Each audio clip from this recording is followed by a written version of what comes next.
lọ́jọ́ ajé tí í ṣe ọjọ́ monde ọ̀sẹ̀ tó kọjá ìyẹn ọjọ́ 18 oṣù kọkànlá ọdún 2024 tá a wà yìí, the 18th of November 2024, ènìyàn ariwo ayọ̀ ènìyàn ó mà sọ lágbo àwọn òṣèré tíátà Yorùbá nígbà tí ọ̀kan pàtàkì lára wọn, Dayọ̀ Ámúsà, tí ó kéde wípé Ọlọ́run ti dá òun lóhùn, Ọlọ́run ti padà sọ ẹ̀gàn òun dògo láti ọdún yìí tóun ti bímọ ọkùnrin làǹtìlanti, tó sì jẹ́ pé láti ìgbà náà dàsìkò yìí ní ìkíni kú oríire ló sì ń wọlé fún Dayọ̀ Ámúsà. ṣùgbọ́n kinní kan wá ní ohun kan táwọn èèyàn tó ń sọ tó sì rọra ń béèrè lábẹ́lẹ̀ tó ń jẹnu ẹ̀wúyẹ́wúyẹ́ ni pé ta ni bàbá ọmọ Dayọ̀ Ámúsà,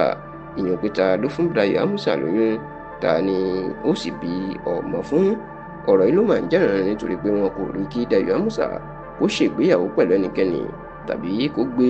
ọkọ ẹ̀ kó gbé àwòrán ẹ̀ síta, tàbí bóyá kí ọkọ ẹ̀ náà kó kéde pé àwọn ti bímọ. eléyìí ló sì jẹ́ káwọn yẹn máa béèrè pé ta wá lẹni tó lè fún Dayọ̀ Ámúsà lóyún, ta ló lè jẹ́ bàbá ọmọ ẹ̀.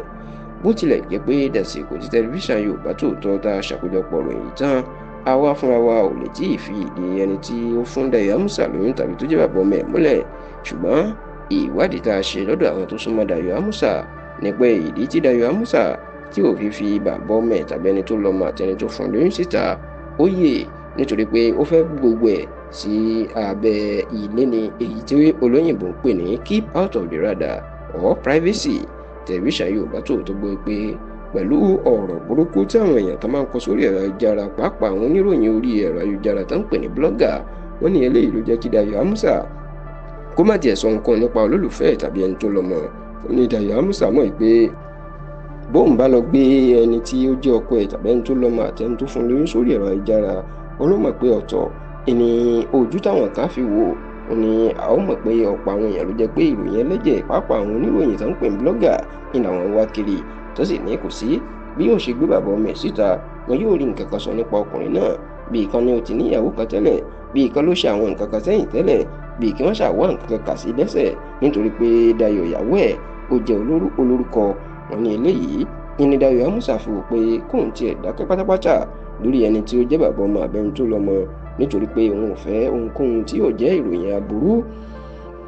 tàbí ìròyìn tí kò dùn mọ́ni nínú láti fi ba ayọ̀ àbàrà bíntín tí òun yọ̀ báyìí jẹ́.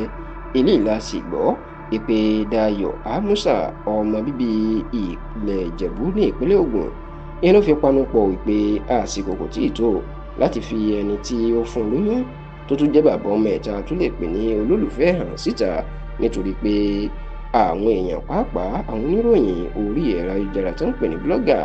ọ̀tọ̀ ní ìròyìn tí wọn yóò máa gbé jáde tí wọn yóò sì fi máa bànújẹ́ lásìkò tí inú ẹ̀ ń dùn ṣẹ̀ṣẹ̀ pé Ọlọ́run ti dá a lóhùn, ó sì ti sọ ẹ̀gbọ́n ẹ̀ di ògo láti ọdún tó ti ń wojú Olúwa fọ́kọ àti ọmọ.